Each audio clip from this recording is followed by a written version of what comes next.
Hello students, this is Rani ma'am from Unique Classes and welcome to all my students. आज का जो session है that is of fill up the blanks.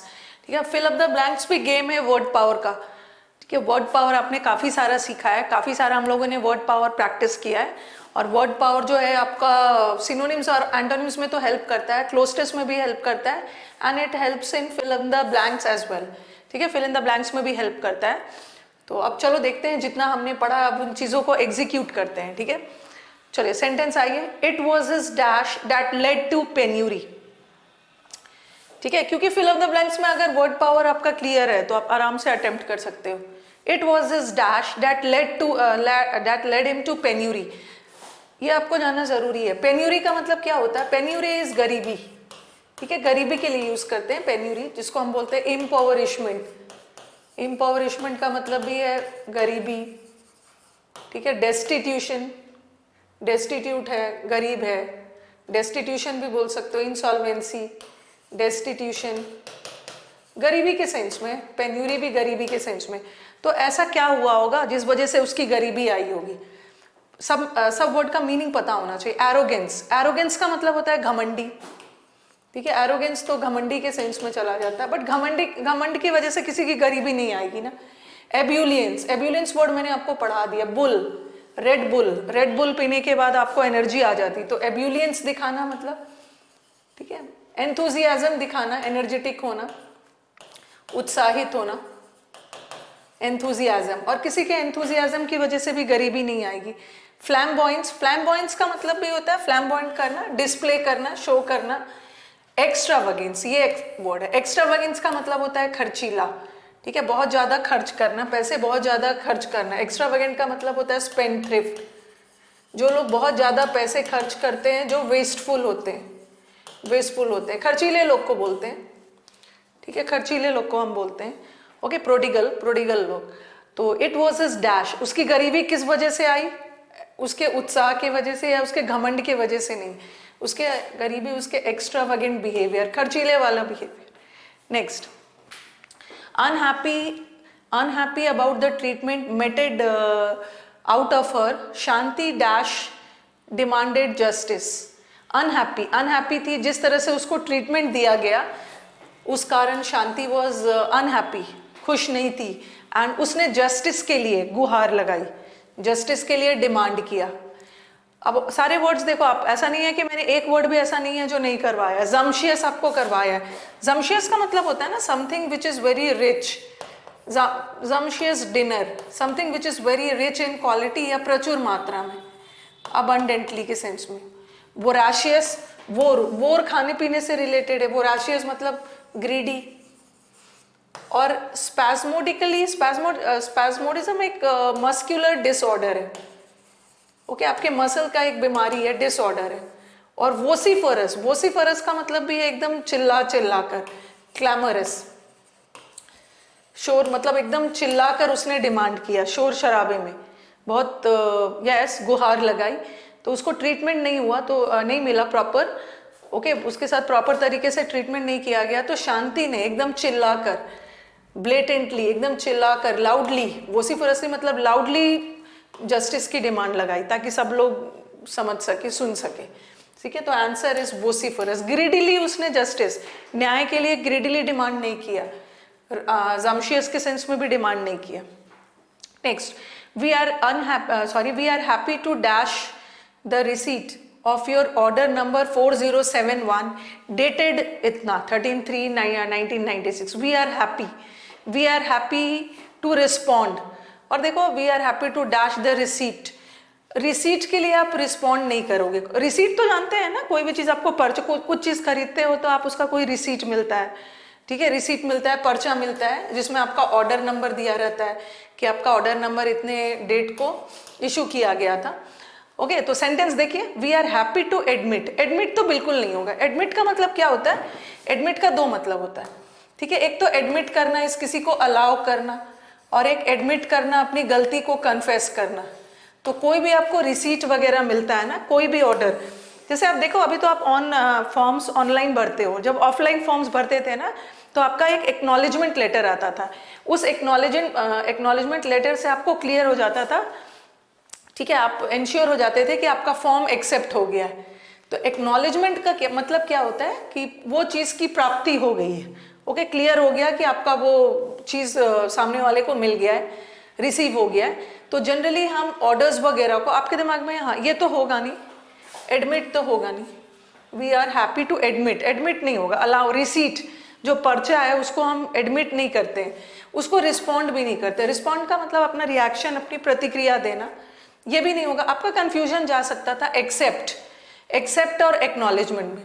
देखो since यहाँ पे receipt है, एक्सेप्ट भी हो सकता था, एक्सेप्ट भी हो सकता था, but if you have two options before you, तो उस केस में आपको सबसे अप्रोप्रिएट वाला चुनना है। सिंस यहाँ पे सेंस किया जा रहा है, एक्सेप्ट तो आप किसी व्यक्ति को भी कर सकते हैं, किसी के डिसीजन को भी आप एक्सेप्ट कर सकते हैं, किसी व्यक्ति को भी एक्सेप्ट करते हैं, बट ये जो रिसीट है ना, जो ऑर्डर नंबर है, इसको हम ऑफिशियली, इसके लिए हम एक्नॉलेज वर्ड यूज करते हैं। एक्नॉलेज का मतलब होता है इंश्योर करना कि वो चीज़ आपने एक्सेप्ट कर लिया है, उसका प्रमाण देना, प्रूफ देना। एक्सेप्ट का मतलब तो सिंपली एक्सेप्ट करना, बट किसी भी चीज़ को एक्सेप्ट करके और उसका प्रूफ देना कि यस, एविडेंस देना कि आपने एक्सेप्ट कर लिया, तो उसके लिए हम एक्नॉलेज लगाते हैं, एक्नॉलेज। ओके, तो acknowledge is the correct answer. Next, hopes of a settlement depends on the dash of the discussion. Depend करता है कि डिस्कशन का डैश है, तभी पता चलेगा कि आशा लगा सकते हैं कि सेटलमेंट होने के चांसेस है। होप्स ऑफ अ सेटलमेंट, आशा है कि सेटलमेंट हो जाएगा, बट डिपेंड करता है कि डिस्कशन का डैश हो। रेजोल्यूशन, आप रेजोल्यूशन लेते हो ना, ओथ, 1 जनवरी को सब लोग रेजोल्यूशन लेते हैं, ठीक है, फिर सेकंड को तोड़ भी देते हैं, ओथ लेते हैं, स्वेयर करते हैं, कोई प्रॉमिस करते हैं, ठीक है, प्लेज लेते हैं, कसम खाते हैं, तो ये तो होगा नहीं। ब्रेक थ्रू, ब्रेक थ्रू का मतलब होता है किसी चीज में आपको सडन अनएक्सपेक्टेड सक्सेस मिलना, आपने सोचा नहीं था और आपको किसी काम में अनएक्सपेक्टेड सक्सेस मिला, जिसको हम विंडफॉल भी बोलते हैं, जैकपॉट, विंडफॉल, ठीक है। और आउटकम का मतलब होता है रिजल्ट, आउटकम का मतलब है रिजल्ट और फाइंडिंग्स। आप कोई भी रिसर्च वर्क करते हो और रिसर्च वर्क करते हो ना, उसमें जो रिजल्ट निकल के आता है, फाइंडिंग्स, अपने फाइंडिंग्स के अनुसार आप किसी कंक्लूजन पे पहुंचते हो।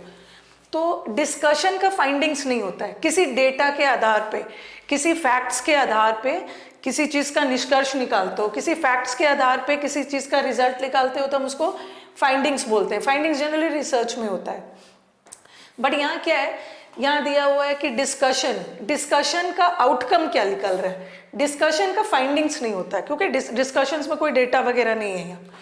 तो यहाँ आउटकम का मतलब है, डिपेंड करता है कि डिस्कशन का रिजल्ट क्या है, उस अकॉर्डिंग पता चलेगा कि hopes of a settlement decide करना है। Next, 700 men worked for 10 years to dash the Borobudur temple in Java to its former glory. Answer बताइए इसका।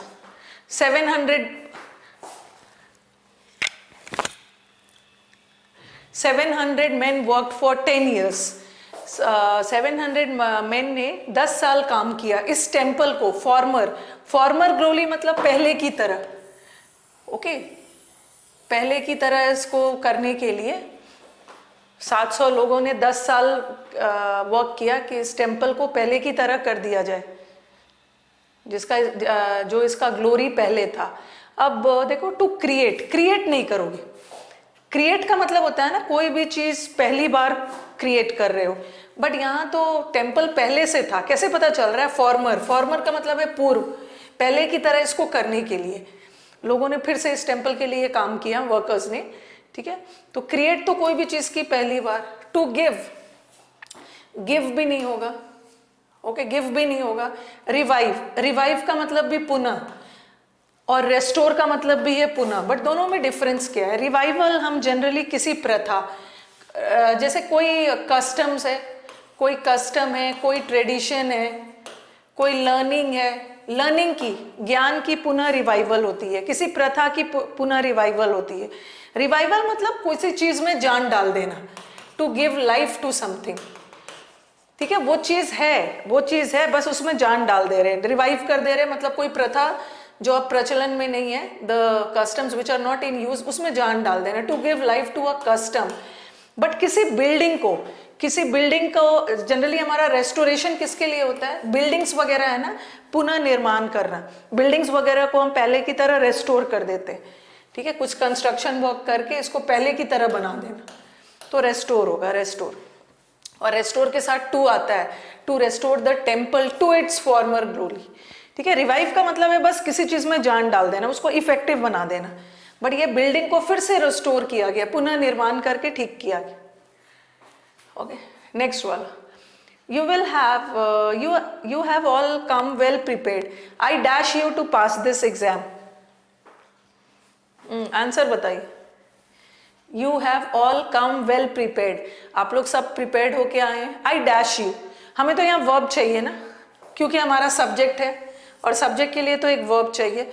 चलो ये भी वर्ब है, बट एक्सेप्ट तो नहीं होगा, दिस इज अ प्रेपोजिशन, तो ये तो नहीं होगा। I dash you to pass this exam, I expect you, I hope you और I wish you, कौन सा आंसर करेक्ट है? Just see the answers, very close options, you will be confused।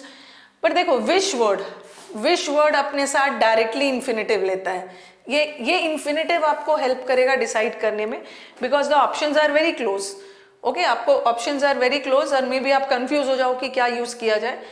आप बोलोगे मैम हम विश भी तो कर सकते हैं कि वो एग्जाम पास हो जाए, हम होप भी तो कर सकते हैं कि वो एग्जाम पास हो जाए, और हम एक्सपेक्ट भी तो कर सकते हैं, ठीक है। आई एक्सपेक्ट, तो एक्सपेक्ट करने का काम देखो, आई होप, यहाँ पे आप होप, आई होप यू, आप यू से होप नहीं कर रहे हैं, ठीक है, आप होप अपने आप कर रहे हैं, यू से विश नहीं कर रहे हैं, विश अपने आप कर रहे हैं, बट एक्सपेक्ट तो किसी और से आप कर रहे हो ना, तो आप यू से एक्सपेक्ट कर रहे हैं, तो आंसर इज एक्सपेक्ट यू, ठीक है। बस यहाँ मुझे बताना था कि विश वर्ड अपने साथ डायरेक्टली इन्फिनेटिव लेता है। इसे लिखा मैंने, I wish to pass the exam, I hope to pass the exam. देखो यहाँ विश वर्ड ने डायरेक्टली इन्फिनेटिव लिया, यहाँ भी होप वर्ड ने डायरेक्टली इन्फिनेटिव लिया, क्योंकि विश मैं खुद कर रहा हूँ, मैं विश कर रहा हूँ कि मैं पास हो जाऊंगा, मैं होप कर रहा हूँ कि मैं पास हो जाऊंगा, बट यहाँ पे क्या है कि आई किसी और से एक्सपेक्ट कर रहे हैं, ठीक है। एक्सपेक्ट एक ट्रांजिटिव वर्ब है जो एक ऑब्जेक्ट लेके फिर इन्फिनेटिव लेगा। ओके, एक्सपेक्ट आप किसी और से कर रहे हो कि वो एग्जाम को पास कर जाए, तो answer is expect. The little girl was knocked down by a speeding car and she lost her dash immediately. Little girl को स्पीडिंग कार ने टक्कर मारकर गिरा दिया, and she lost her dash. Just see the options, just see the part of speech in this sentence, a part of speech will help you to come to the option। OUS वाले word, ठीक है, OUS वाले word adjective है, OUS वाले word adjective है, ness kindness वाले word noun होते हैं, और कॉन्शियंस, इसको कंसाइंस मत पढ़ना, दिस इज कॉन्शियंस, अंतरात्मा। What is conscience? Conscience is अंतरात्मा which tells you the difference between right and wrong. ये कॉन्शियंस, जैसे साइंस भी पढ़ते हो ना, ENC वाले वर्ड नाउन होते हैं। नाउ आपको डिसाइड करना है कि आपको सेंटेंस में एडजेक्टिव चाहिए या आपको ऑप्शन सेंटेंस में नाउन चाहिए, आपको डिसाइड करना है। पहले एक बार देख लो, एंड शी लॉस्ट हर के बाद डैश लगा, और हर पोजेसिव एडजेक्टिव है, ठीक है, हर पोजेसिव एडजेक्टिव है, और पोजेसिव एडजेक्टिव के बाद नाउन चाहिए, तो हमारा ये तो हट गया। हाँ, गर्ल को टक्कर मारकर स्पीडिंग कार ने गिरा दिया, एंड उसने क्या खो दिया, उसने अपना क्या खो दिया, उसने अपनी अंतरात्मा नहीं खोई, ठीक है। ठोकर मारकर गिरा दिया मतलब वो अपना कॉन्शियसनेस खो दिया, मतलब वो बेहोश हो गई, सचेत नहीं थी, बेहोश हो गई, सेंस खो दिया उसने। किसी को कार ने टक्कर मारकर गिरा दिया तो कोई अपनी अंतरात्मा नहीं खोएगा, it's not conscious, it's consciousness, ठीक है। जैसे बोलते हैं ना वो कॉन्शियस है, अभी बेहोश नहीं हुई है, अभी कॉन्शियस, अभी सचेत है, अभी उसमें सेंस है। ठोकर मारकर गिरा दिया और वो अनकॉन्शियस हो गई, उसने अपना कॉन्शियसनेस लूज कर दिया। Next, the boy was dash of cheating in the examination. The boy was dash of cheating. The boy was condemned of, charged of, accused of और पनिश्ड। सारे ऑप्शंस आपको लग सकता है, बट कुछ तो बात होगी ना, चारों में से एक ही होगा। This after a blank if you have a preposition, preposition आ गया अगर ब्लैंक के बाद, तो this preposition plays an instrumental role in eliminating the options, options eliminate करने में हेल्प करेगा। चार्ज के साथ ऑफ नहीं होगा, चार्ज का मतलब है दोषी है, she was charge with murder होगा, विथ आना चाहिए, ये भी हटा। शी वॉज पनिश्ड ऑफ नहीं होता है, शी वॉज पनिश्ड फॉर होना चाहिए, ठीक है, she was punished for cheating. तो आंसर इज अक्यूज्ड, अक्यूज का मतलब है दोषी, पर कंडेम नहीं होगा, कंडेम का मतलब तो कोई किसी की इंसल्ट करना, तो यहाँ इंसल्ट करने के सेंस में नहीं है। ओके, उसको आरोपी पाया गया, दोषी पाया गया, आरोपी पाया गया एग्जाम में चीटिंग करने के लिए। I have no dash motive in offering this advice, I have no dash motive, आपको ये एडवाइस देने के पीछे मेरा कोई डैश मोटिव नहीं है, ये सारा वर्ड पावर में मैंने आपको करवा दिया है, कोई डैश मोटिव नहीं है। एक है एक्सटीरियर, एक्सटीरियर का मतलब होता है बाहरी, एक्सटर्नल, इंटीरियर इज इंटरनल, और आपने पढ़ा है पोस्टीरियर, किसी भी ऑर्गेनिज्म का posterior part is the back part, the back part of an organism. और इंटीरियर और अल्टीरियर, अल्टीरियर भी आपको मैंने बताया हुआ, अल्टीरियर का मतलब होता है हिडन, छुपा हुआ, क्लैंडेस्टाइन, क्लैंडेस्टाइन बोलते हैं, आपने सरप्टिशियस वर्ड भी पढ़ा है। तो ये बोलना चाह रहे हैं तुम्हें ये एडवाइस देने के पीछे मेरा कोई छुपा हुआ मकसद नहीं है, I don't have any hidden motive नहीं है, ठीक है, I am giving you a selfless advice, कोई हिडन मोटिव नहीं। द कैंपर्स, 15 तक करते हैं। The campers dash there tents at the base of the mountain, campers किसको बोलते हैं, जो कैंपिंग के लिए जाते हैं। तो टेंट को क्या करते हो, टेंट को स्टैब्लिश तो नहीं करोगे ना, टेंट को स्थापित नहीं करोगे, tent is a temporary thing, और टेम्परेरी थिंग की स्टैब्लिशमेंट नहीं होती है। इंस्टॉल भी नहीं करते हैं, इंस्टॉल तो जनरली मशीन्स की करते हैं, परमानेंट। अब है ग्राउंडेड, जैसे हैंडपंप्स होते हैं ना, हैंडपंप्स होता है ग्राउंडेड कर दिया जाता है, ग्राउंडेड का मतलब होता है एकदम गाड़ देना जमीन पे परमानेंटली, जैसे एटीएम्स वगैरह को ग्राउंडेड कर दिया जाता है, हैंडपंप को ग्राउंडेड कर दिया जाता है। बट पिच करना मतलब बहुत डीप ग्राउंड तक नहीं, हल्के से गाड़ना, और टेम्परेरी होता है। ओके, तो टेंट्स को हम ग्राउंडेड नहीं करते हैं, टेंट्स को हम पिच करते हैं, temporary, for a short time, ठीक है। ऐसा नहीं है कि जो हैंडपंप वगैरह गाड़ा जाता है, जो एटीएम मशीन वगैरह ग्राउंडेड किया जाता है, इट्स नॉट कि 2-3 डेज के लिए रखा और फिर उसको हटा दिया, ठीक है। तो ये ग्राउंडेड और इंस्टॉल होता है ना very deep into the earth, but pitch का मतलब होता है हल्का सा टेम्परेरी उसको गाड़ दें। तो टेंट्स वगैरह को जो कैंपस एडवेंचर के लिए जाते हैं, वो एक जगह तो टिकते नहीं है, टेंट लेके चलते हैं, जगह जगह पे उसको टेम्परेरीली गाड़ते हैं। Last year our company made a dash of several lakhs of rupees. The company made a rise of, since यहाँ पे अमाउंट दिया है, अमाउंट दिया, रेज तो होगा नहीं, रेज का मतलब होता है, ठीक है, रेज का मतलब होता है बढ़ाना, ठीक है, रेज का मतलब होता है बढ़ोतरी, किसी चीज में भी हो सकता है, बढ़ोतरी किसी चीज में भी हो सकता है, राइज भी किसी चीज में भी हो सकता है, आपके नॉलेज भी राइज होगा, टेम्परेचर भी राइज होता है, आरबीआई ने अपना इंटरेस्ट रेट को रेज कर दिया है, बट यहाँ इन्होंने अमाउंट बताया, स्पेसिफिक अमाउंट। तो अमाउंट के लिए या तो प्रॉफिट होगा या गेन होगा, बट गेन का मतलब है लाभ उठाना, बट लाभ हमेशा पैसों के सेंस में ही नहीं होता, यू गेन नॉलेज ऑल्सो, आप नॉलेज भी गेन करते हो, लेकिन जब पैसों के सेंस में आया ना तो that is a profit, it's a very profitable deal. Profitable deal मतलब पैसों के सेंस में, ओके, तो प्रॉफिट हो। The work was dash by the rains, बारिश की वजह से वर्क क्या हो गया, रिस्ट्रिक्टेड हो गया, प्रिवेंटेड हो गया, हैम्पर्ड हो गया, ऑब्स्ट्रक्टेड हो गया।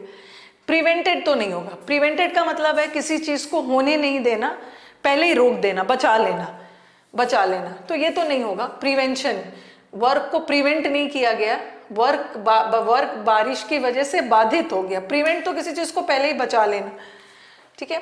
ऑब्स्ट्रक्टेड है, रिस्ट्रिक्टेड है, रिस्ट्रिक्ट का मतलब होता है ना, रिस्ट्रिक्ट का मतलब है किसी चीज को लिमिट कर देना, सीमित कर देना, तो वर्क को सीमित नहीं किया गया। ऐसा नहीं है कि कोई चीज ज्यादा है और उसको रिस्ट्रिक्ट कर दे रहे हो, लिमिट कर दे रहे हो, वर्क तो अभी शुरू ही नहीं हुआ, पूरी तरह से वर्क बारिश की वजह से बर्बाद हो गया, तो रिस्ट्रिक्टेड का मतलब नहीं होगा। रिस्ट्रिक्ट का मतलब है किसी भी चीज को लिमिट कर देना।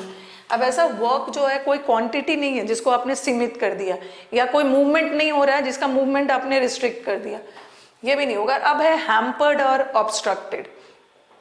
The work was obstructed by the rains, the work was hampered by the rains. Obstructed हम जनरली किसके लिए यूज करते हैं? समथिंग ऑब्स्टैकल, कोई बाहरी बाधा, ठीक है, कोई बाधा डालकर, ठीक है, जैसे आपके रास्ते में बैरिकेड्स डाल दिया गया, बैरिकेड्स डाल दिया गया और घेर दिया गया, बैरिकेड डाल दिया गया, जिस वजह से ऑब्स्ट्रक्शन आ गया। तो किसी बाहरी एक्सटर्नल बाधा के वजह से किसी चीज का मूवमेंट रोक रहे हो ना, ठीक है, किसी चीज का मूवमेंट रोक रहे हो, कार वगैरह का मूवमेंट ऑब्स्ट्रक्ट कर दिया गया, बीच में बैरिकेड्स डाल दिया गया। बट यहाँ तो वर्क है, वर्क बाधित हो गया है बारिश की वजह से, तो हैम्पर्ड होगा। एक हैम्पर का मतलब गिफ्ट भी होता है, ओके, जैसे गिफ्ट हैम्पर्स बोलते हो, एक हैम्पर्स का मतलब गिफ्ट भी होता है। तो ऑब्स्ट्रक्टेड इज एक्सटर्नल, बाधा कुछ डाल रहे हो, बड़ा सा रोड पे आपने बहुत बड़ा सा रॉक पत्थर डाल दिया या कोई घेर दिया, बाधित कर दिया, एक्सटर्नल चीज की वजह से रोक रहे हो। Meditation is dash way to calm your nerves, meditation is dash way to calm your nerves.